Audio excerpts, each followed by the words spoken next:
Hello and welcome to this wonderful show. Perhaps you're here because you read my email about my own journey of the pelvic floor, or you're here because you heard about John's story about his pelvic floor. Doesn't matter why you're here. I am very happy that you're here, and I am very happy to introduce you to my wonderful, beautiful doctor, Dr. Dalila, the woman that fixed my pelvic floor issue, and also Robbie Stahl, my wonderful partner in crime, the leader in the anti-aging fitness.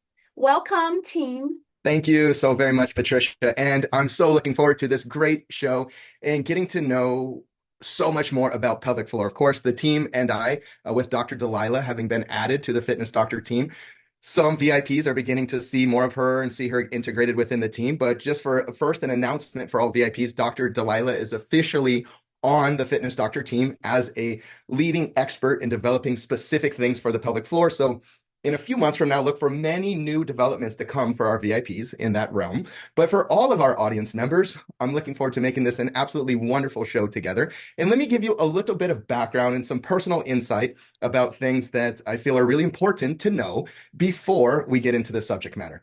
So first of all, I'm a little bit biased being married to a Brazilian, so I will tell you that first. But I am a super patriot. I was raised by a U.S. Marine, so believe me, I'm very, very patriotic about U.S. Absolutely, big time. And there are many wonderful, amazing doctors. There's doctors that have helped reattach my shoulder for me at one time. There's doctors that have helped replace my ACL at one time. There's doctors that have done LASIK eye surgery for me at one time, all absolutely amazing and life-changing because of the wonderful expertise. But when I've traveled to Brazil, which I've done 24 times in my life, one thing that really stands out for me is the level of care and connection from Brazilian doctors, especially the upper echelon that are really truly into their craft. And if you've ever been to Brazil, you also know the entire culture, the energy of Brazil is really amazing. And you're going to learn in a moment, if you're not already connecting the dots, what does Brazil have to do with pelvic floor? So, as you know from some stories that Patricia has shared, true stories about pelvic floor, we've gone through many doctors and experts with a really unique pelvic floor issue that she had, actually, that was first originated from post-surgery. So she had a surgery, and post-surgery, the drugs can make you pretty constipated, and it caused an anal fissure. Pretty personal information, but she's okay with sharing. And we're here talking about a very personal subject today. So we're going to have some personal conversations at a level that we don't normally get that personal, but today we are. And at the Q&A, I have some ways to protect your personal privacy and have full conversations. I'll share with you about that when we get there. Let's continue. So in Brazil, the energy, even when I get off the plane, it just feels different. The culture is so unique. Most of the places I've gone to, most of the times I've gone to Brazil have been Rio de Janeiro. And what you'll find is it's a city kind of like San Diego and New York combined in the jungle. That gives you a good feel of what Rio de Janeiro is like if you've never been there. And even though it's a big city, it feels like you're in a small town because the people don't actually know each other and everybody's talking and connecting with each other like they're part of one big family. It is a really cool thing to experience. And when you go to a doctor there, they do something, many of them, that's really unique that you would never see, almost never, unless you really know them as a friend. They'll give you their WhatsApp. They'll give you basically their text. Everybody in Brazil uses WhatsApp. They'll give you their text number, and like after every procedure, they'll follow up. They'll call you at night. How are you doing? What's going on? There's a level of care that's just, I was awed by the level of connection that Brazilian medical experts have. So once we went to Brazil and Patricia was looking for a pelvic floor expert, there's a gynecologist there that's all she specializes in. She's a gynecologist that specializes in pelvic floor. And she's part of this really elite pelvic floor team. And the physiotherapist who is the doctor elite for pelvic floor specialty is actually Dr. Dalila, that's connected with this elite doctor circle for pelvic floor expertise. And Dr. Dalila truly exhibits that level of high level echelon and human love, care, and connection. So with all those things to say, mostly most important about who she is and her character, and that she comes from that type of place in the world, I'm truly honored to have her here with us and to connect with you, most importantly, and hopefully provide you the same level of care, connection, and value that I've seen her provide. So without further ado, please help me welcome Dr. Dalila, pelvic floor expert. Hey, hello, Robbie. Hello, everyone. It's really amazing to be part of this team. I'm happy to bring to you a subject that I love to talk about, that I love to work every day. So, yes, I feel honored to be part of this team and have this time with you. Thank you, Dr. Dalila.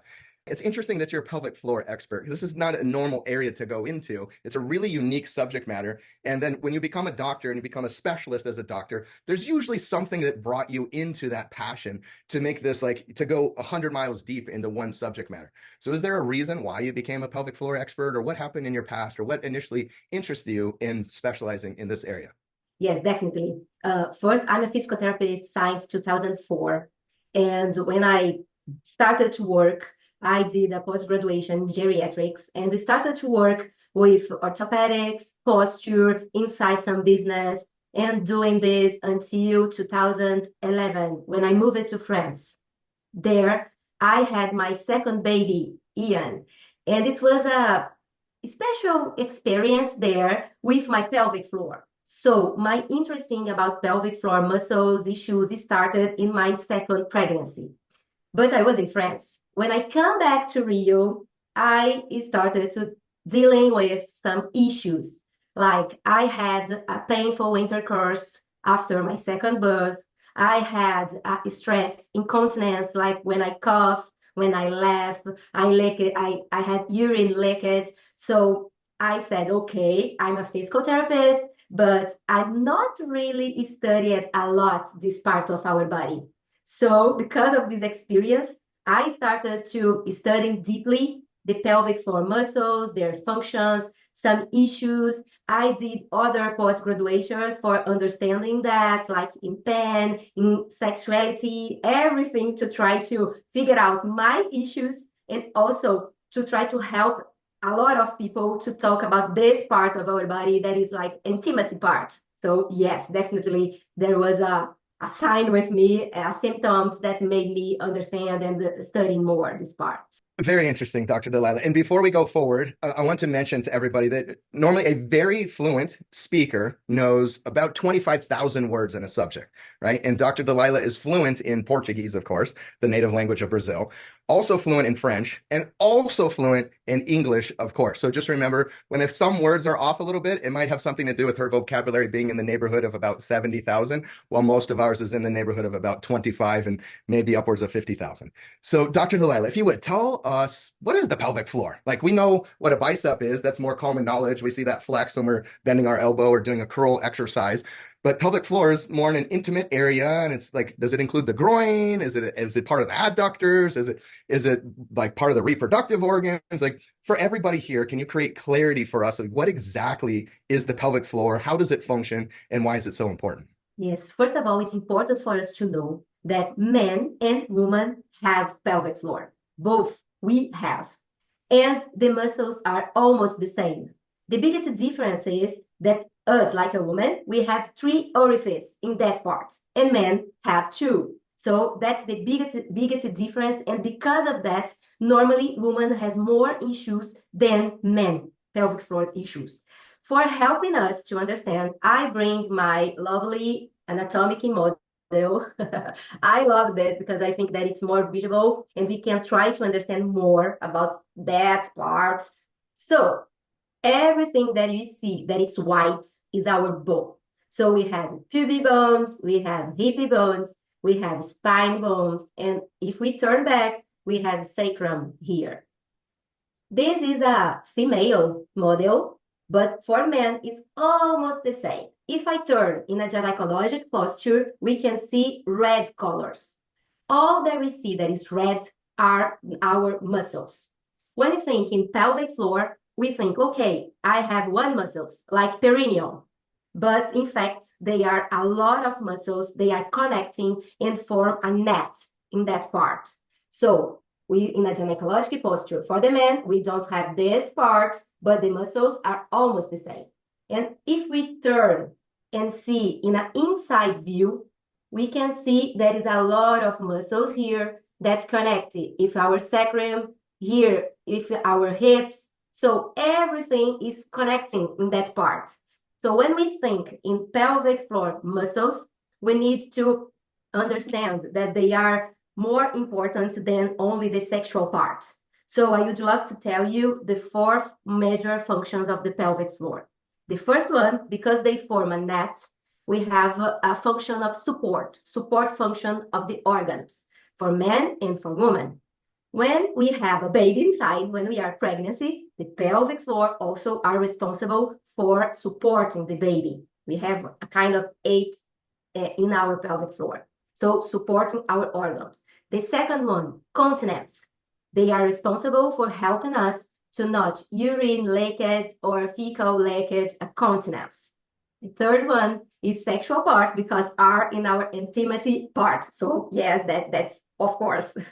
And the fourth one that it's not least important, but in fact really important, is to stabilize our pelvis. Our pelvis is in the center of our body. So these muscles are connecting with our gluteal muscles, with our back spine muscles, with our abdominal muscles. So all the movements that we do with this joint can impact our pelvic floor.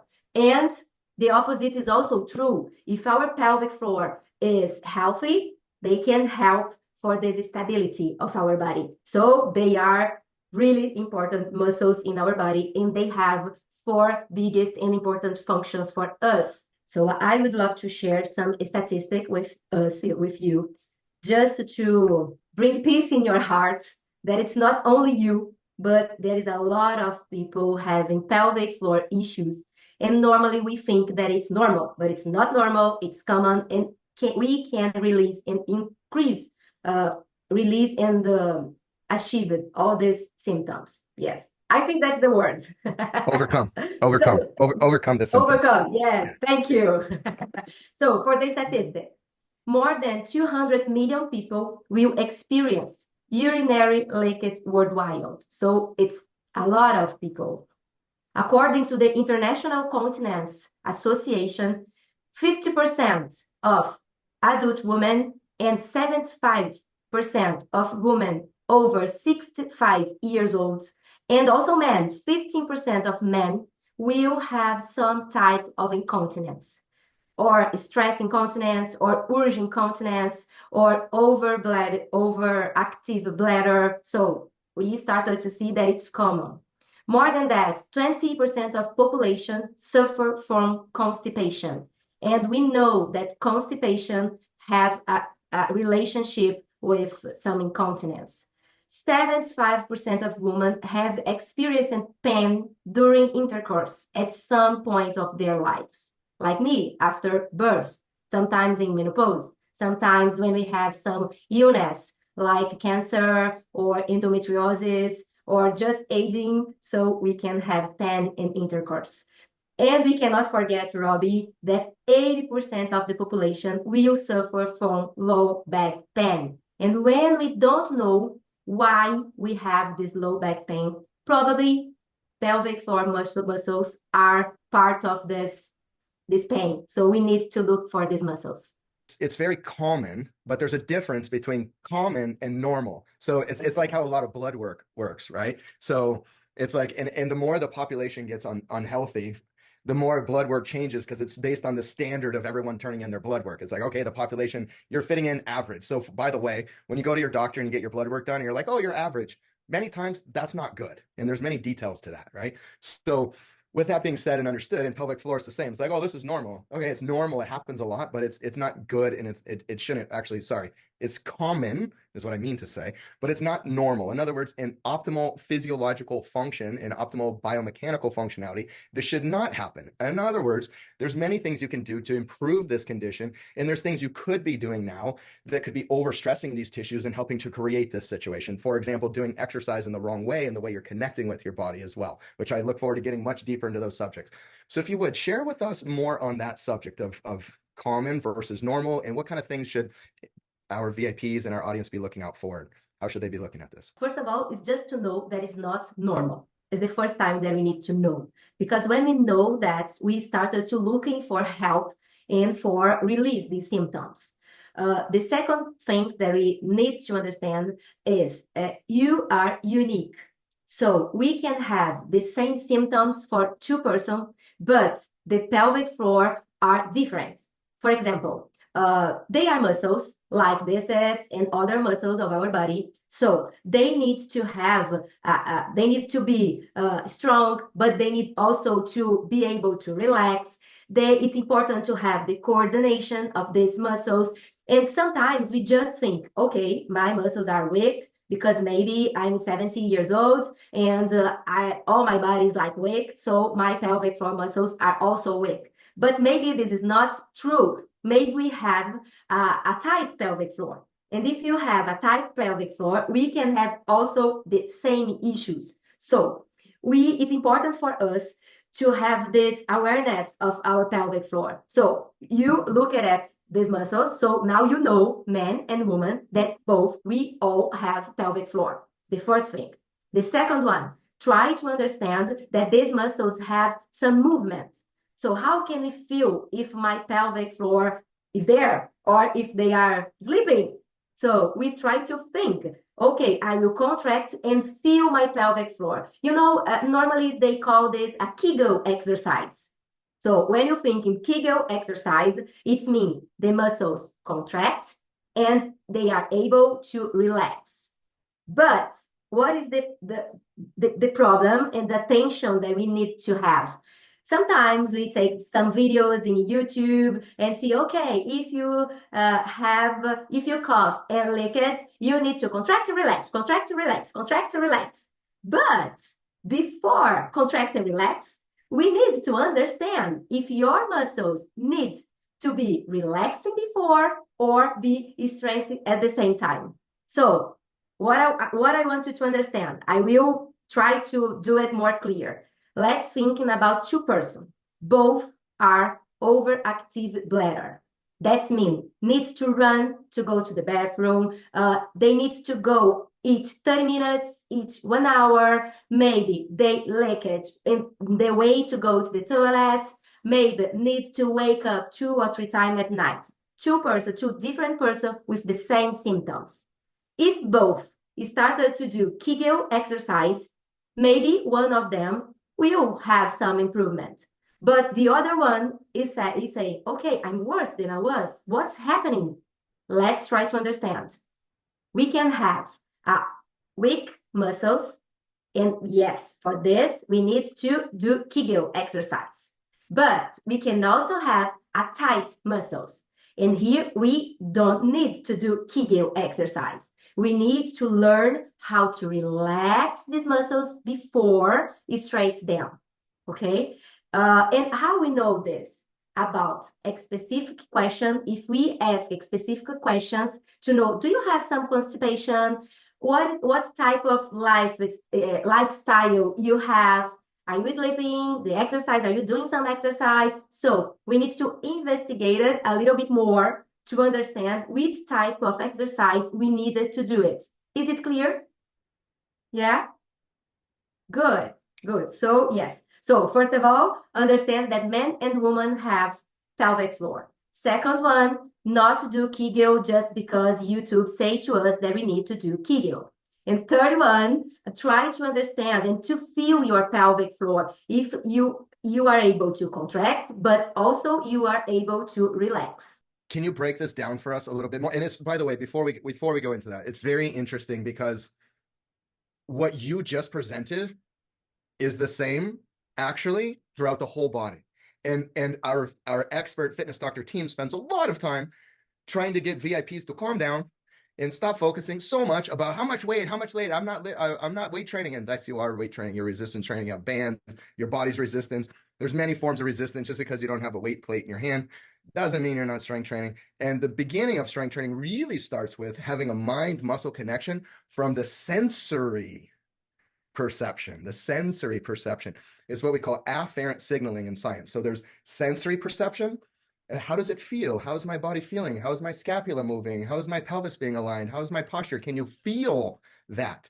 If you can't feel that, you really have no business adding more load and more resistance and more stimulus to your body until you really have a good sensory perception to feel the alignment and then do the alignment and the functionality to then add more stimulus. So, and I'm assuming in pelvic floor, you see so many pelvic floor cases, I'm assuming some individuals can actually not have hypertonicity. In other words, the tissues are overactive, but they'll go so 10x level on strength training that they actually develop the hypertonicity. They can actually develop the negative condition they were weak, and now they go so far because they for simple terms, they disrespect in a way the importance of having sensory perception and mind-body connection on the healthful therapeutic side, which is true for your whole body. And that's why in our VIP training system, we teach 3 filters. Filter 1, sensory perception, safety, connection. How do you feel about yourself and your functionality? And this is what you teach within the pelvic floor as well. So then filter 2, like, do you have good mechanical control? Like, okay, where should we go for optimizing the performance of all those tissues and the balance of that? So it's interesting because it doesn't change when we get to pelvic floor, and it doesn't change when we get to the rest of the body. The whole body, really, if you want optimal functionality, you got to develop from the foundation, and the foundation is sensory perception. So with that important thing being added, what coaching can you give? Let's give our audience and our VIPs some specific things they can do to best improve these areas and to consider whether they have weak or hypertonic pelvic floors. It's important to understand the symptoms and to note the symptoms. Because, for example, if we have a urine leakage and we have a constipation associated, and we have or experienced pain during intercourse and low back pain, for example, probably you have overactive pelvic floor muscles. But if you have urine leakage associated with feces leakage associated with some waking a lot of times at night, probably you have a weak pelvic floor. So these 2 are the biggest parts to understand. And the second one is that sensitive part, the awareness of our pelvic floor. If you can feel your pelvic floor sitting on a chair, putting your foot flat on the floor, and thinking about these muscles between your legs, you can try to give the sign to your brain, contract my pelvic floor. It's like pulling up and feel like it's going inside. If you are able to feel going inside, that means that your pelvic floor is contracting, and that's good. So after, you just stop to contract and feel if you are able to relax. If you are able to relax, it's also a good sign. But you relax or you relaxing. So it's important to try to feel, for us and for you to understand what we need to take care first. So now what we would like to do is let's turn to our VIP. So as a VIP, of course, a very important person and part of our inner circle family. We love all of our audience members. We really do. We only have so much time for questions and answers. And as a VIP, of course, you get preferential treatment in absolutely everything that we do, including our full training system and daily coaching and support, all those things that you enjoy as a VIP. But in these Fitness Doctor shows, you also get special access. So any VIP who has a question, I'm going to frame this also for you to protect your personal privacy. I'll explain to you how I'm going to do that in a moment. But please feel free to send questions into us. But I really welcome you to come up onto the Zoom stage because it's so much more enjoyable. And when one VIP asks a question, everyone else usually benefits from that as well. So I would love for our VIPs, any questions, any specifics, anything that you were confused about that you felt like you could have gained more clarity from Dr. Dalila, any direction you want to have, absolutely anything on this subject of pelvic floor, anything. Please feel free as a VIP to raise your digital hand. I'm sure by now as a VIP, you know how to do that. You just click on the Zoom bar there where it says raise hand. Or sometimes Zoom has it as reactions. You click reactions, box opens, and you click raise hand. But as a VIP, and before we start, I'm going to give you a way that everyone's going to actually protect their personal privacy because not everyone wants to come up and share what's going on when they go to the bathroom or how often and this type of thing. I get it. So here's what we're going to do. Sometimes individuals that come up during these types of shows and at Full Body Fix, and even as a VIP in regular sessions, they'll say, I have a friend that has this issue. I want to ask a question. And they probably really do have a friend usually, right?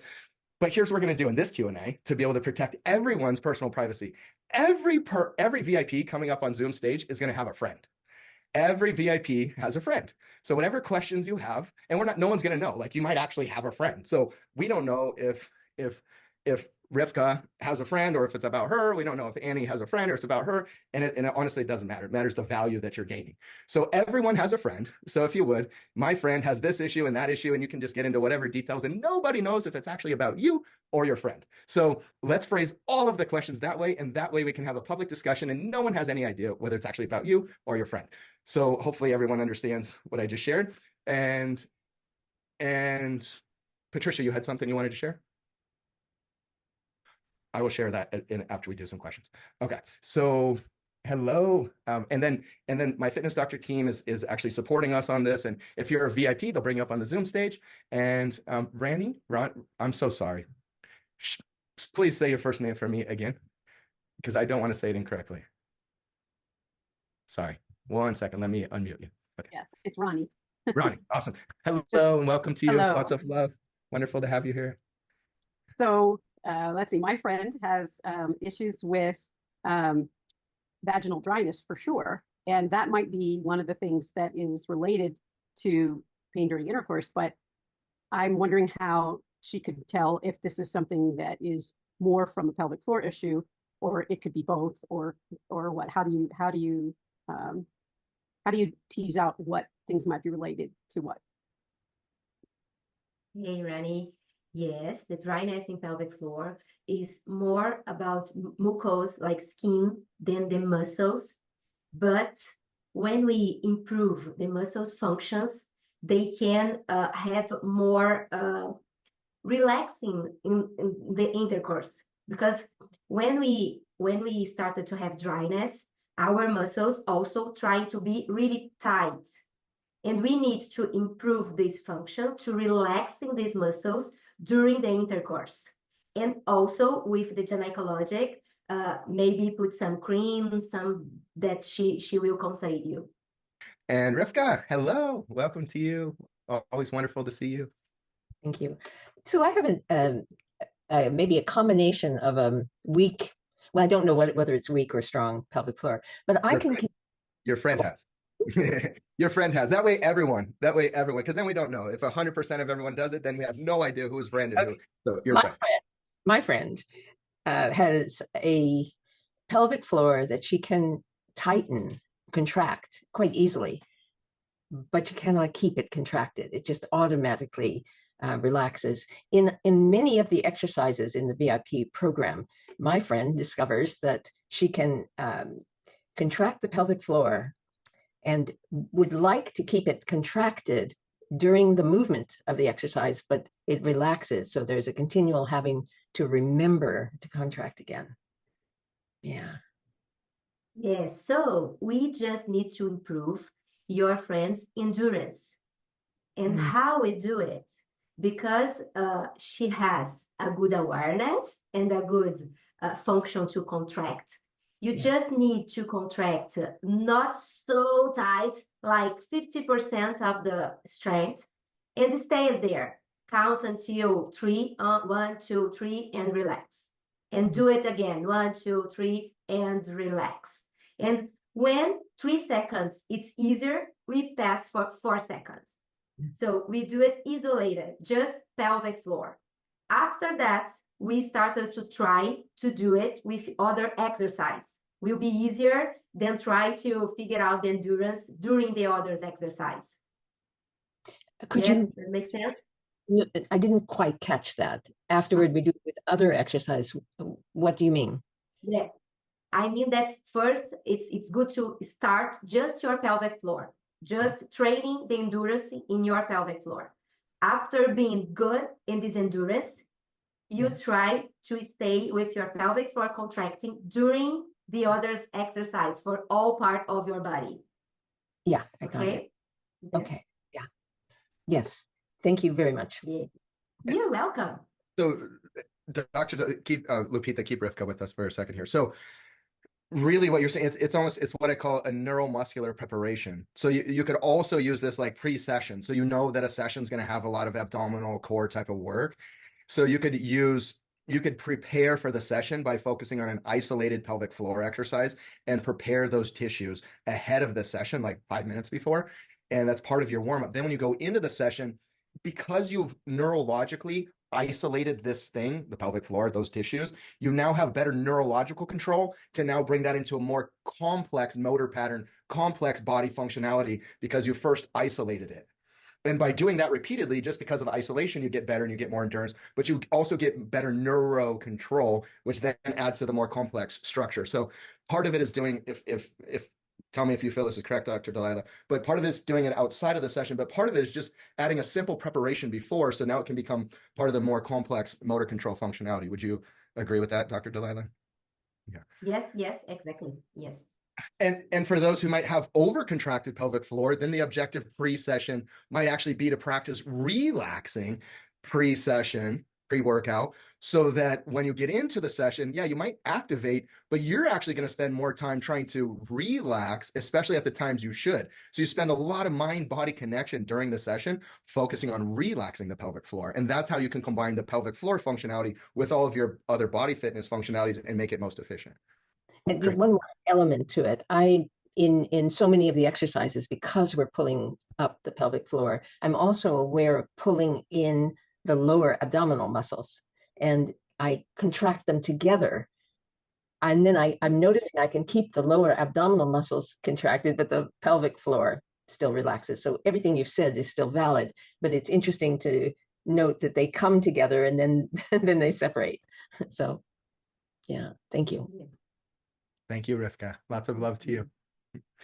And next up, hi, Annie. Wonderful to see you. Good to have you here with us. Tell us what's going on with your friend. Actually, I'm going to talk three friends. Awesome. Yeah. So lower back instability in the sacral, kind of misalignment, instability, get aligned, but it won't stay. And then there's an impact in walking and knee pain. One friend actually ends up with quite a bit of instability walking, and other people have more knee pain. And when the pelvic floor gets worked with in certain ways, I think of it kind of front, middle, and posterior exercising makes an impact in the knee pain. So it's kind of like, what's going on? How do you work with that? Yeah. Yes, let's try to understand. Okay. Here is like our hip, joint hip. Mhm. When we have this, having some issues in the knee, that is my elbow, or in that joint, Mhm. pelvic floor here inside is also have some dysfunctions. Mhm. So work together, pelvic floor, first isolate, after together. If your hip, if your knee will help all these functions going better. So it's true, Annie, that's it's everything together. We cannot thinking about just pelvic floor, just your hip, or just your knee. They are all together. So yes, we do our work for these three parts of your body to try to increase this pain or these issues that you are having in your knee. Okay. Mhm. Yes. Okay. Okay. One person does not have instability in her hips, but can't quite, it's not me, so I'm not quite sure, but she's complained to me. So the gait is very uneven, and so not stable in that way. Yeah. Yes. Need to work everything together, and don't forget to work with the gluteus. That it's part also of that stability of the pelvic stability. Right. And so gracilis also, though, if the hips if there's a tightness, a lack of real movement in the hips, and yet the gracilis is, and everything midline gets tight. Yeah. Yes. So it's important for your friends work all the mobility of the pelvis, the hips, and also to improve these every muscles, the stability. you can have a hypercontracted pelvic floor, and tissues aren't like, they're not all like set, like, you know, if this is muscles, for example, it's not like this muscle that goes down your leg is like totally separate from this. They're all integrated. They have fascia lying over. So if you have tension in the fascia here, it restricts over here. And then the nervous system has like branches, like a tree that goes out. So if something's being hypercontracted here, it's very likely to create hypercontraction in this region as well, local region as well. And then because of this, it can actually affect other things in the body too. I mean, one of the best things, if I can jump in and add, I would say have her or him schedule a consult to look at becoming a VIP. They can connect with Dylan and the team, and that way we could break it down for them. Yeah. We're going to go on with your next question here in just a second, Annie, but I just wanted to give everybody who's not a VIP an option. If you'd like to be a VIP and you'd like to gain the special access plus, as all of our VIPs know, I'll spare the details here. Get amazing, awesome training that we go through your whole body, your functionality. We have a whole physical therapy team that works with you multiple times per week. Plus, I teach you in live sessions. If you'd like to be supported by us, Patricia is dropping a link right now for a special opportunity to schedule a consultation. So you have that opportunity for you, for those of you who aren't VIPs, or for our VIPs that then want to take this link and share it with a friend. That link is now in the chat. And actually, Michelle posted it, and it says, here is the link to schedule a private consultation with Dr. Dalila. Or if we can also post a consultation option, maybe just put Patricia, just put your email, and anybody who wants to schedule a friend for actually becoming a VIP, or you want to become a VIP yourself, that will also be in the chat. Okay, back to you, Annie. Okay, actually, both of those will be good. Yeah, I think, personally, I think nose bone's connected to the toe bones. So yeah, everything's connected. Yeah, how to work in relaxing one area while at the same time tightening another. That's getting a little more complicated. Yeah. Okay. Yeah, I guess, yeah. That's it. So. Awesome. Thank you. Thank you for your questions, Annie. And if you have another one, please feel free to raise your hand again. You can come back in line. And I have a VIP here. I'll just to protect everyone's privacy, I'm just going to leave her nameless, but I will answer your question through Dr. Dalila. Here we go. Here, I just found it. Okay, so Dr. Dalila, question is from one of our amazing, awesome VIPs. People seem to disagree about certain intense abdominal exercises that should or should not be done by people with pelvic floor problems. So what's your thoughts about abdominal exercises and pelvic floor and the relationship, and how intense should you do or not do exercise? So that's a good question, because all of our body work together. So it's important to work with our abdominal muscles. Yes, it's important. But if you don't think, and if we don't activate our pelvic floor muscles, we are contract abdominals, and our pelvic floors will be kind of lost. So it's worse, and it's not good to do it in this way. It's like a balloon. You can feel that you have a balloon. So here is the abdominal, and here is the pelvic floor. If we contract the pelvic floor and contract the abdominal and the pelvic floor together, we will work together, and the internal pressure, abdominal pressure, will be in the right way. If we work just contracting abdominal and forget our pelvic floor, they will be pressed.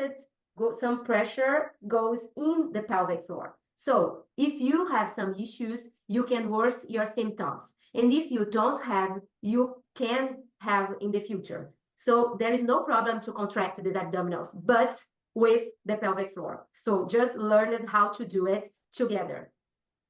And the right ratio. Like if your pelvic floor strength is being built, but like on a 1 to 10 arbitrary scale here, like 10 super strong and you can relax and you have amazing control, that's a 10. And 1 is like, yeah, you're like running to the bathroom and usually you have leakage and you have a really weak pelvic floor. Well, your pelvic floor might be at a 4 or 5, so not that bad. But your abdominal muscles, you might be stressing at like 6, 7. And that discrepancy of how much you're stressing the abdominals and how much you're supporting the rest of the balloon is too much for you currently, which is going back to why it's so important to start all of your training progress and all of your exercise with sensory perception, quieting the mind, feeling the connection, feeling really good with that area, and slowly, safely building up over time to create total muscle balance. Well, good morning. I wanted to thank Dr. Dalila, especially for her explanations, because I've learned a lot just from this session, and you too, Robbie. But yeah, my question specific has to do with, you were talking about pain and dryness on intercourse. Is that due partly because, is that partly just normal with age? Because the estrogen level is dropping in women? And doesn't estrogen have to do with the moisturizing of the tissues? It's common, yes. A lot of women have this, but it's not normal. It's So not normal. yes, we need to. Okay. No, it's not normal. It's really, really common. A lot of women have this because with the age, our hormones change. Yes. The quantity of water that there are in our body change also. So we really need to talk with our gynecologic for helping, have some cream, some, yes, normally Yeah, there are some using creams cream. that they creams, Yes. and also drink a lot of water. And when Yes. we improve the function of our pelvic floor, these three things together helps for the dryness of the pelvic floor. Yes. Okay. If the ovaries have been removed, do you have more problem or not? Sorry, I couldn't understand you. If you have an operation, a hysterectomy, is the problem worse or is it not important? Not necessarily. Not necessarily. Okay. Thank you. Wonderful to see you, Elizabeth, all the way from New Zealand. That's why she said good morning. So we got we got me in Arizona, Dr. Dalila in Rio de Janeiro, and Elizabeth in New Zealand. Isn't our age of technology amazing? And next up, we have Dylan, our clinical director. Dylan, tell us what's going on with your friend's pelvic floor. Or are you asking to be excused to go to the bathroom? No, none of the above. So actually, well, hello, everyone. My name is Dylan, and a friend of a friend is having some trouble with prostate enlargement. So he's having a bit of a bigger prostate, and he had the question about how can we approach this with pelvic floor training? It's almost the same if we do with the women, because the muscles are almost the same. When we have a prostate that is bigger, normally it started to touch in the urinary part.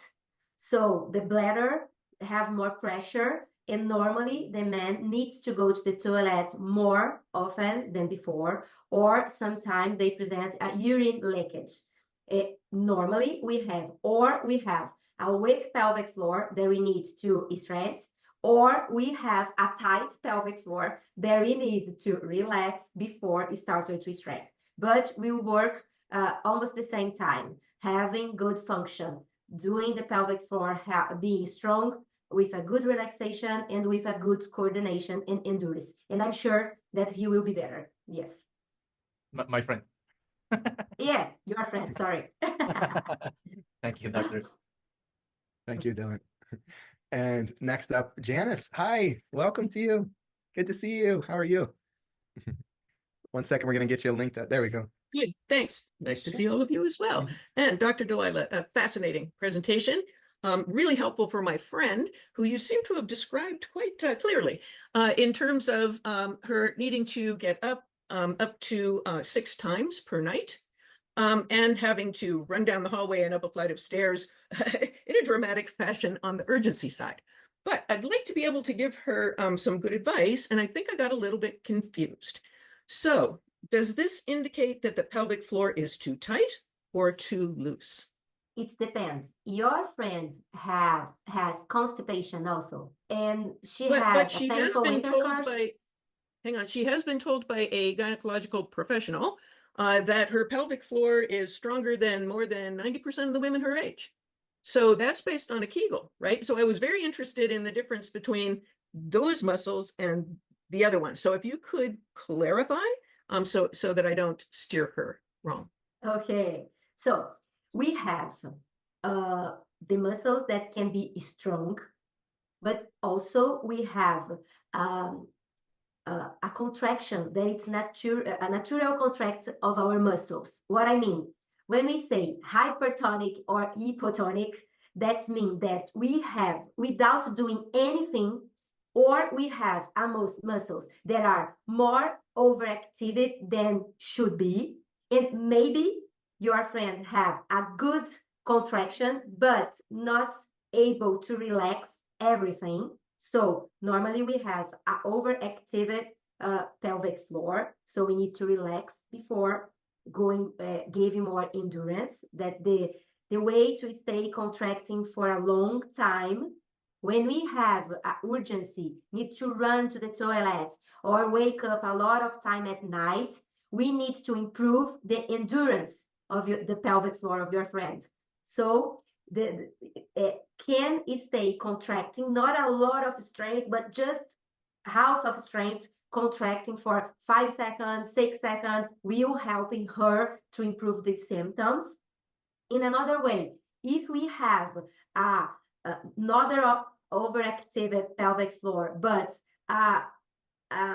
weak, it's not weak, but it's less activity than should be in a normal condition, we just need to improve the endurance and the strength.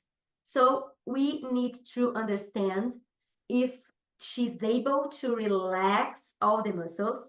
If she's able to relax, she just needs to improve the endurance. Contract half the strength of she can, stay there like 5 seconds and relax. And do it again. Stay at 5 seconds and relax. But Janice, there is other 2 things that is important to know when we have urgency and wake up at night. Is the type of the liquid that you drink.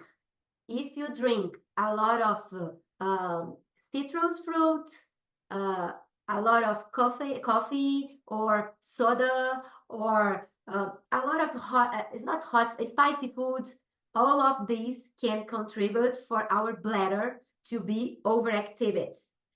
And it's important, sometimes feels that it's paradoxical, but is it important to drink the quantity of water specifically for you or for your friends? Because when we drink the good quantity of water, all of your body will work better. So sometimes we think, I need to go to the toilet every time, so I will not drink some water because I will need to go to the toilet. But it's not true. We just need to retrain our brain with our bladder. Okay? Is more clear now or yeah, not I so think much? so.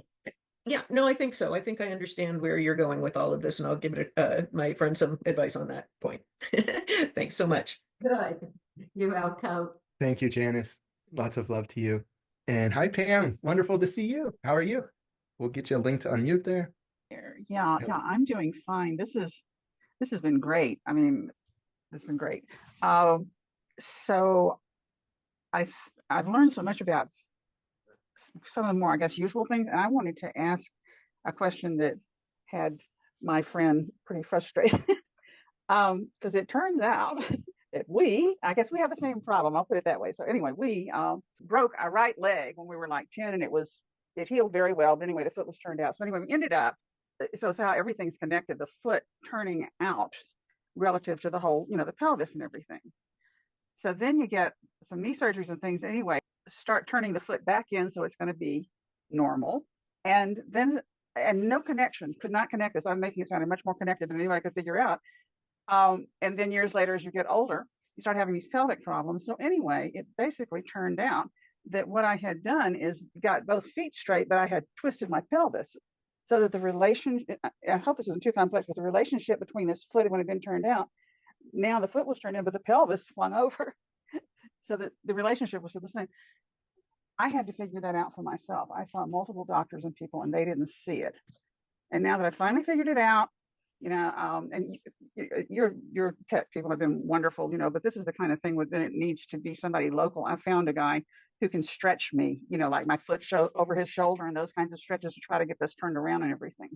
So I guess, I don't know, how could that be missed? How could I have helped the doctors not miss it? How could I have figured out some of these things where we have these kind of mystery problems, and it's very frustrating. I don't know. Got some questions or thoughts about that or anything? Did you understand my question? If I can help, I think your question is like, you. hey, I think your question is like, hey, this is what happened to me, and how could someone, and it took you a long time to figure out, like how could someone know the details like that without having to spend years and years and years of going through problems? That's kind of what I understood from your question, is that? Yeah, and how could I have helped maybe the professionals see that or something? We're talking, like 15 or 20 people. Yeah, that's interesting. That's a difficult question. I have a biased answer for you. And it's like, hey, you know, become I'm a the VIP. right person, but Yeah, become a VIP and make sure you're meeting with someone like Dylan, who's our clinical director, who yeah, I absolutely guarantee. yeah. I I mean, guarantee if you met with Dylan, for example, and you're like, hey, I had years of having my foot like this and that, Dylan would be like, oh, okay, your pelvis is twisted. Like well, right. Yeah, but he's- you know, and I'm so it's not even exactly, you know, like, why did I have to be the one to figure out my foot had straightening out had actually twisted my pelvic? You know, like, I mean, don't know if there are other folks, you know, on this call that are going through some of that mystery stuff.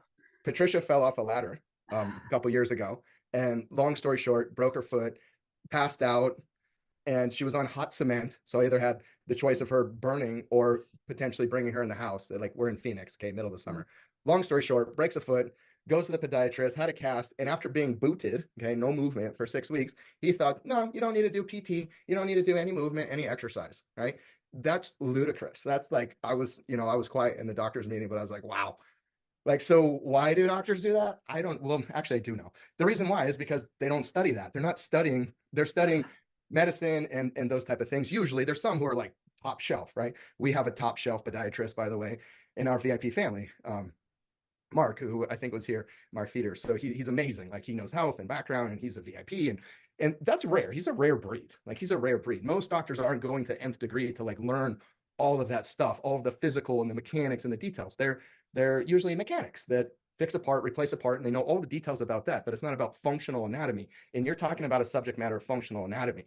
So if we go a little bit further, the same things goes into all biomechanics. So you would think, right, for example, like one of the most published physiologists in the entire world on strength training, you would think this individual would have a lot of knowledge about body mechanics, right? You would assume. Mm-hmm.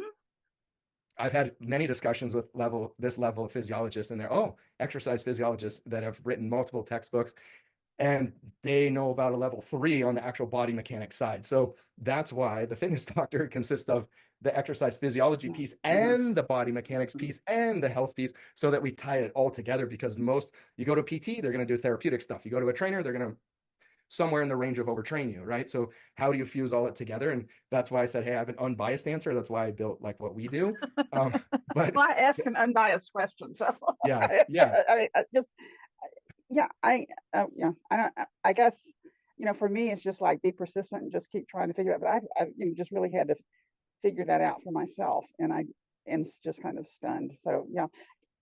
Thank you. I knew it was like kind of an unfair question. And then I would, Robbie, if I could follow up one other thing you said about the breathing, that we're not supposed to do chest, we're supposed to, you know, breathe from my belly and not the chest breathing. I guess, help me understand, my lungs are in my chest. So shouldn't my chest expand when I breathe? Well, the lungs drop down. They do expand, but they mostly drop down. And that's the diaphragm drops down. And as the diaphragm drops down, the lungs expand. And a lot of the room's coming because the diaphragm's dropping down. And as the diaphragm's dropping down, the pelvic floor is relaxing, which is one of the things Dr. Dalila was sharing. So diaphragm drops down, pelvic floor relaxes. It's all synchronized swimming, so that lungs come down because the diaphragm goes down, and then the pelvic floor relaxes, right? And so you actually get more, it's more about the pelvic floor dropping, and especially the diaphragm dropping, than it is about the chest doing this more okay, so. since it drops, it gets room that way instead of getting room by coming up. It does too. No, it does too. It does, but it's more about the diaphragm dropping down and expanding inferiorly, which means below in kinesthetic terms.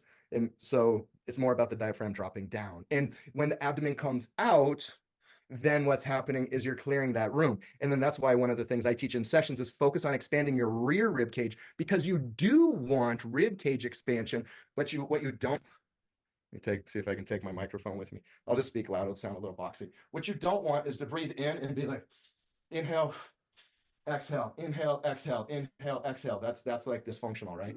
What you do want is you want your rib cage to expand. So that's why I always teach in sessions, expand rear rib cage. And while rear rib cage is expanding, you let the abdomen come out, diaphragm's dropping down, abdomen's coming out, pelvic floor is relaxing. That's like the full. Thank you. Thank you very, very, very much. Yeah. So, okay. Dr. Dalila, anything you wanted to add? Yes. Or is that... No, it's perfect. Awesome. Okay, thank you. Yes, and thank you for your questions, Pam. It was fun. Appreciate it. And Karen, hello, welcome to you. I'm looking at the top of the screen, and okay, Terry. Hi, Terry. Good to see you here with us. Wonderful to see you. Hi, good to see you too. It's been a while. I'll say something like, first of all, shout out to Patricia for sharing in a vulnerable way. And I think, any woman that has courage like that opens portals for everyone else. And Robbie, thanks for being her husband and a partner and supporting her in that process. And then that just goes to the team you've created. I just always have to give a shout out because I'm always doing it, but we have our little branches, and our team is fantastic. So all you listed out there, all the team members, because I worked with even Lupita earlier today, and Jake and Paul and everyone, just thank you very much. Our feedback, our sessions, they go deep, they go wide. It's great. So thank you very much. All right. So then now I'm just thinking, I forget I had my hand raised so long ago. It's changed so much because I have many friends out there. So on behalf of all these friends, one of the friends is thinking a lot about breathing, because even as a musician, there's times when you don't have any room to breathe in those pieces that you're playing. And I just love thinking about that rib cage going back and that deep breath, because I had to think about intentional breathing for years, even as, athletics and swimming and playing instruments. But one can really see over time that dysfunction and how so many singers, their backs are hurting because they're just not breathing properly and setting. So it's fascinating to put 30 years of life on people's bodies if there's imbalance. It's interesting. And that's why we find you. And then we try to rebalance all those little imbalances. So back to the pelvic floor. On behalf of many friends out there that have had, although one woman brought it up earlier, emergency surgeries and had lots of things removed inside, like full hysterectomies. And then I heard Dr. Dalila say, when the question was asked, not necessarily does it impact the pelvic floor, because sometimes these things happen quickly and then we just try to heal up fast to go back to work.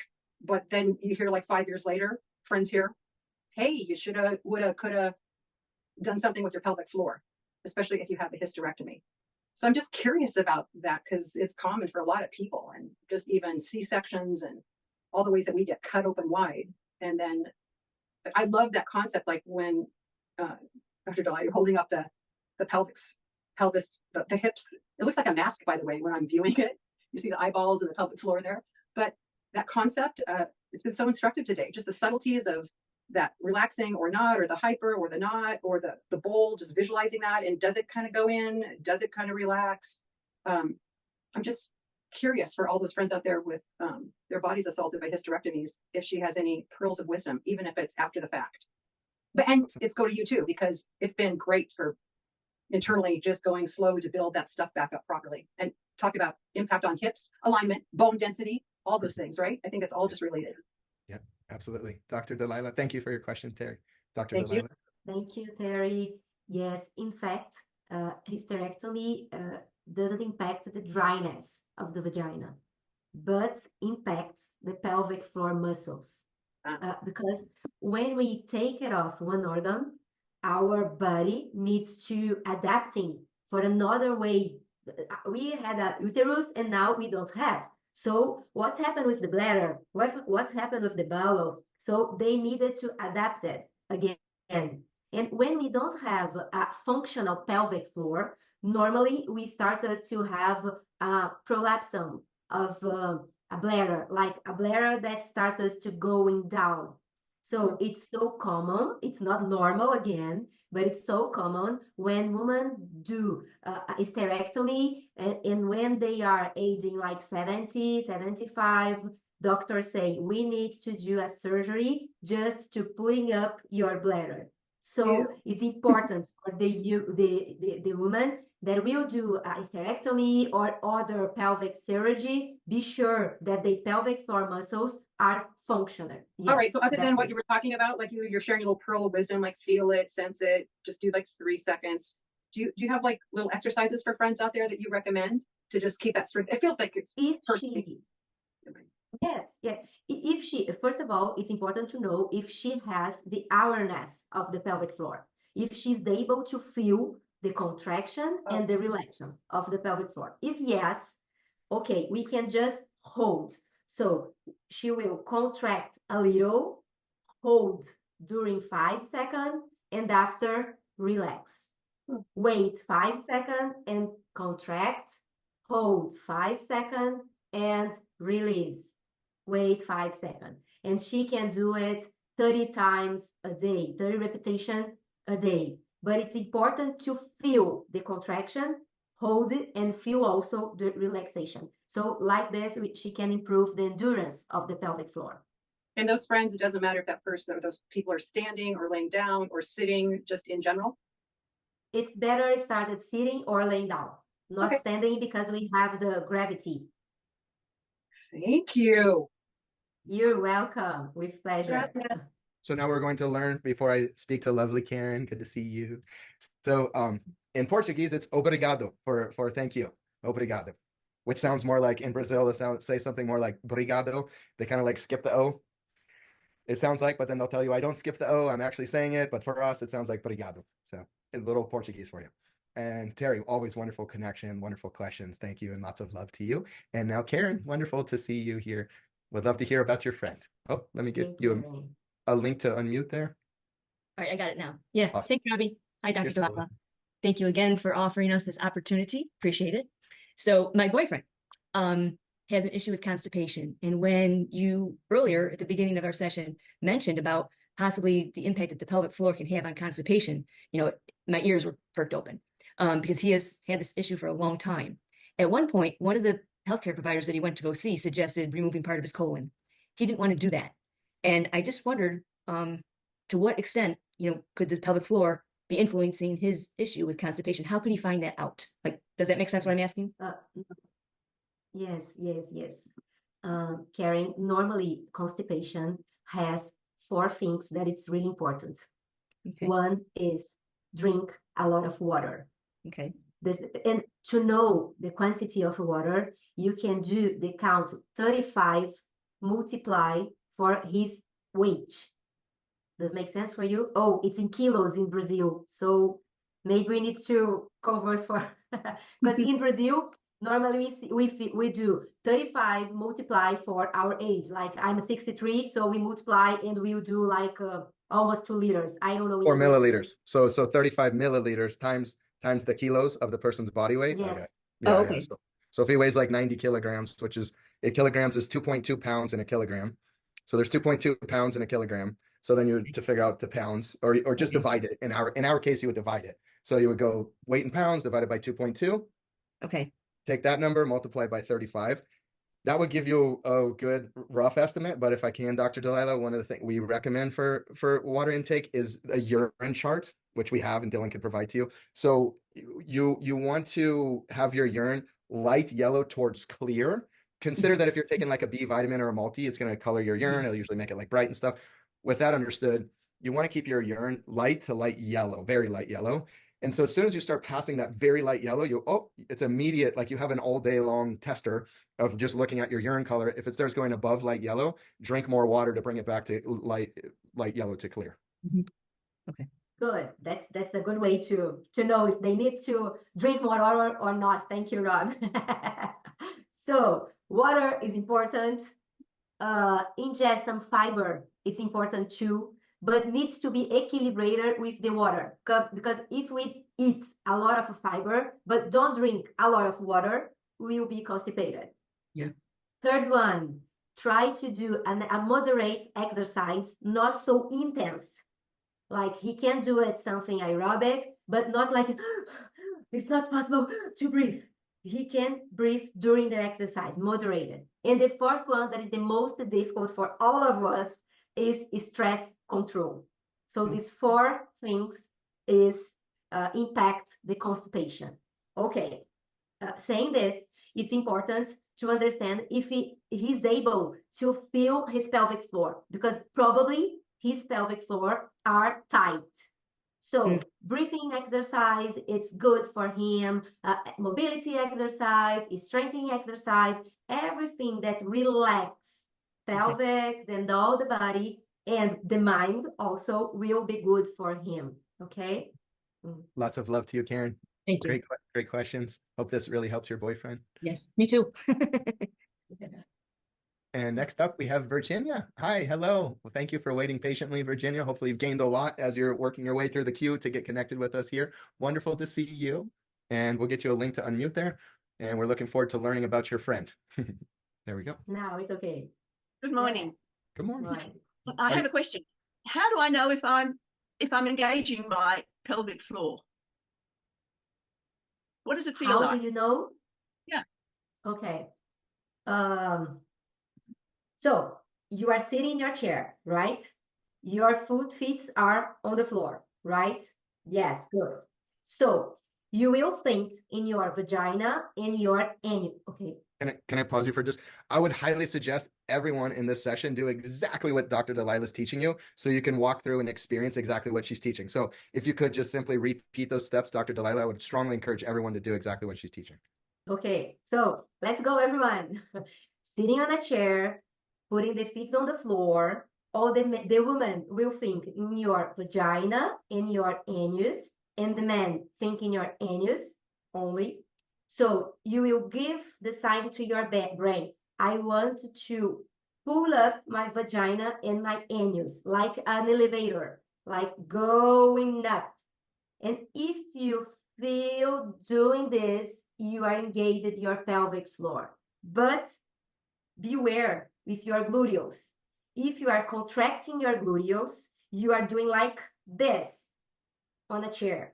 So we don't want to see any movement, just vagina and anus going inside, or for the man, just anus going inside. It's possible or not to feel going inside? If I Yes, blow it's out, awareness working. if I blow out, I can feel something down there. Is that the pelvic floor? If I do that, I feel something come. Could you repeat? I can feel something down there contracting. Is that the pelvic floor? Yes, if you feel in between your legs, Yeah. something going up is Yeah. your pelvic floor muscles. Yes. Ah. Yes. So now we just need to improve this contraction and this relaxation. But yes, if you feel between your legs going up is your pelvic floor muscles. Oh, thank you. And I do have another question. If You're you feel welcome. like going to the toilet, is it best to stop it before you go? Does that strengthen your bladder or anything? If you feel that you're going to the toilet a lot, is it a good idea to delay you going to the toilet to try and stop it leaking, or is it better just to go when you feel like it? Okay, it's better to try to delay, but we need to understand some other things. For example, if you feel the desire to go to the toilet each 30 minutes, it's not a good idea to delay during 1 hour. It's so long. So we started to 40 minutes. When 40 minutes is okay, we do it 15 minutes, and going, staying bigger in the time, each time by time at home. Because when we are retraining our bladder, we can have some accidents. So we are doing this, but also training the pelvic floor for having more endurance and strength. We are not listening you. Oh, So yes, let me just now add a little detail. So we did have a really good question from one of our audience members. So do you hold the position as you raise the pelvic floor, or do you release and repeat? So that's the question.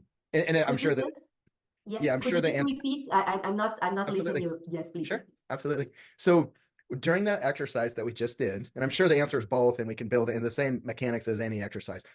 So do you come up and hold and squeeze the pelvic floor in, or do you go up for 2 seconds and let it go? Come up for 2 seconds and let it go. And I think if I can add to your great question, Joe, what's the best progressional protocol? Because I know there's a progressional protocol. So first you start with A, and what does B, C, and D look like for that exercise? Okay, so we are talking about 2 types of fibers.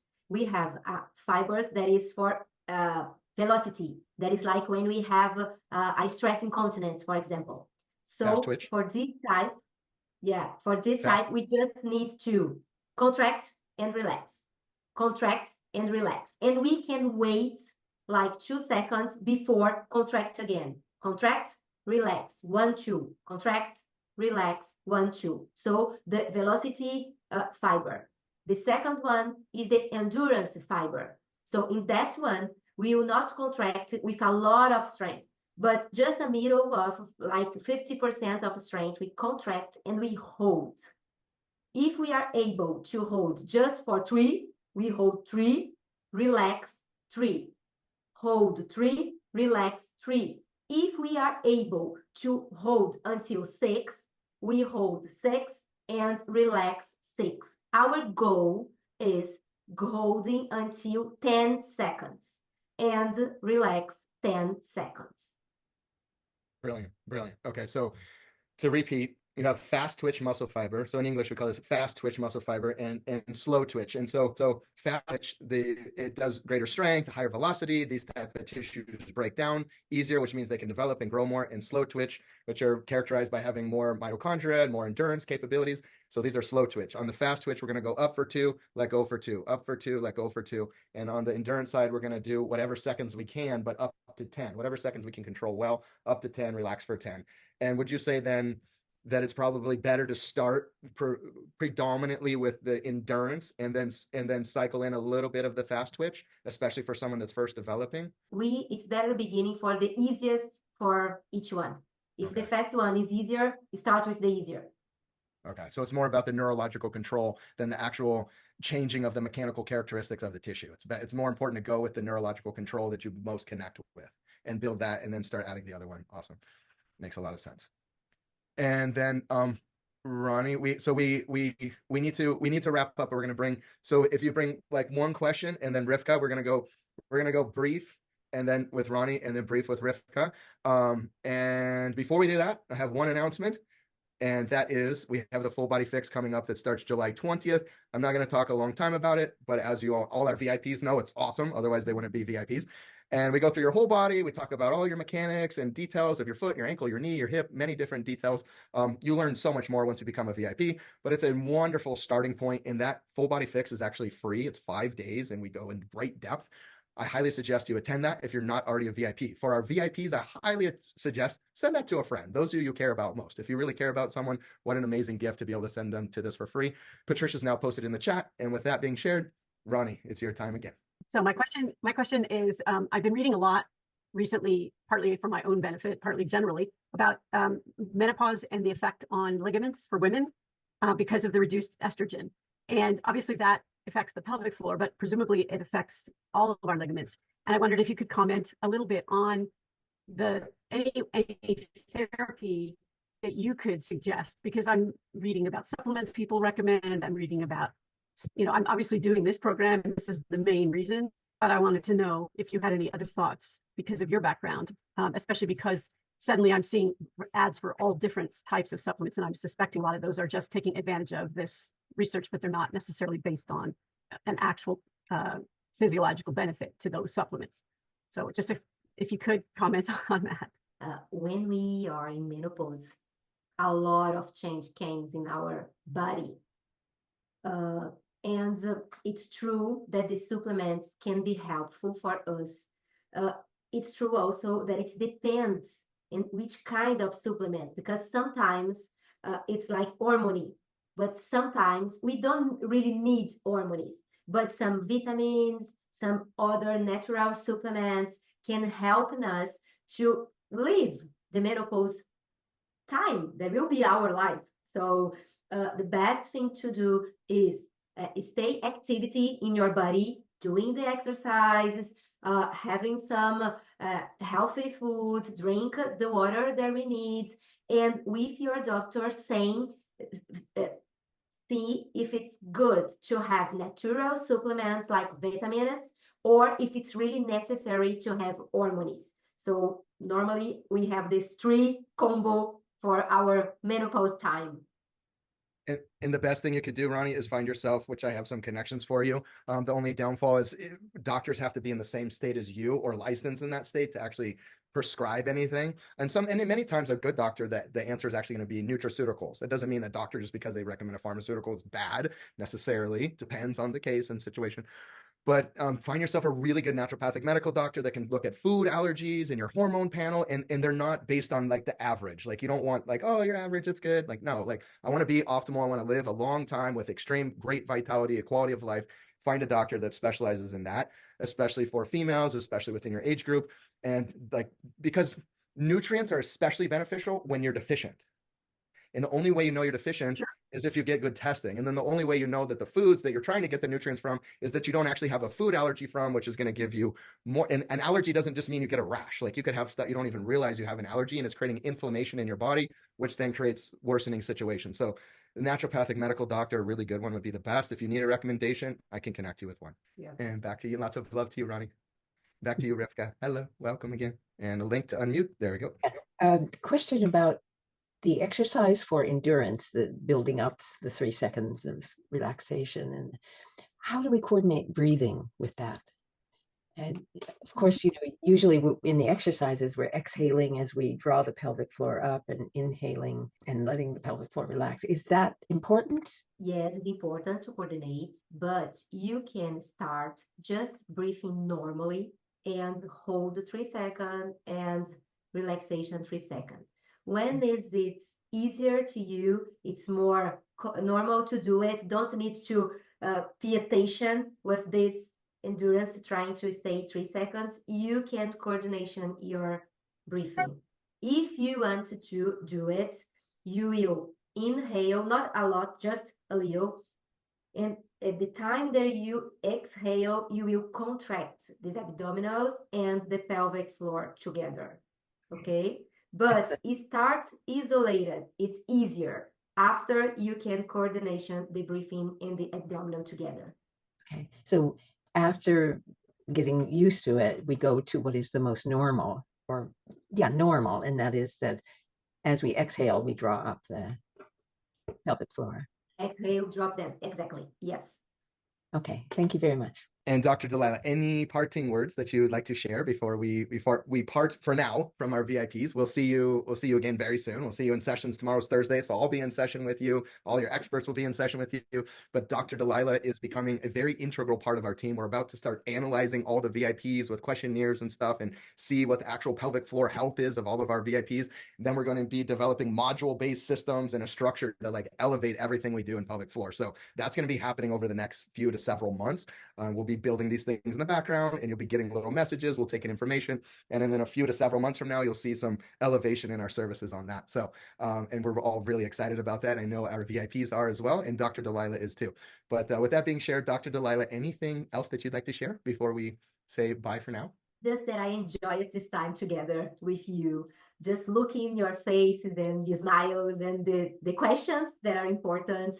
And I'm sure that after today, you will start to pay attention more with pelvic floor issues, symptoms, and trying to improve the awareness of the pelvic floor. And I'm happy to be part of this team that is looking for you like an integral part, not just pelvis or just back or just knee. So I'm really happy to be here with you. Thank you. Thank you, Dr. Dalila. And just a question and then a post for everyone. So how is the full body fix different from VIP attention? So full body fix is our initial step. It's where the subject of what we do, as you know, as a VIP, it's pretty complex. Imagine us meeting someone that we don't know and then explaining like, hey, here's everything we do. It's like, it's not just exercise. It's not just neurology. It's not just pelvic floor. It's a lot of things. So the full body fix is basically our way of walking through like the foot and ankle and the knee and hip and back and pelvis and low back and upper back and shoulders and neck, and starting opening the mind about how important all these details are and how to self-analyze, and then giving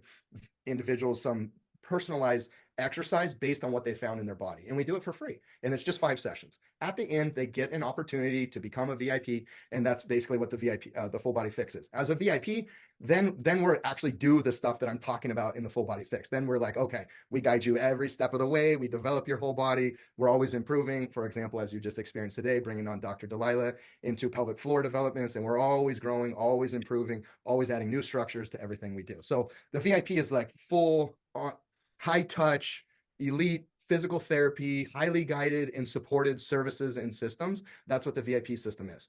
The full body fix is just our initial starter that provides tremendous value. So that link is now once again in the chat. So you can share that link with friends and family and those you care about most. And if you're not a VIP, we'd love to see you there. And that's some clarity for the questions that have come in here. We'll leave the meeting open just so you can gain those links. And I wish you absolutely amazing health, lots of love, and we look forward to seeing you very soon.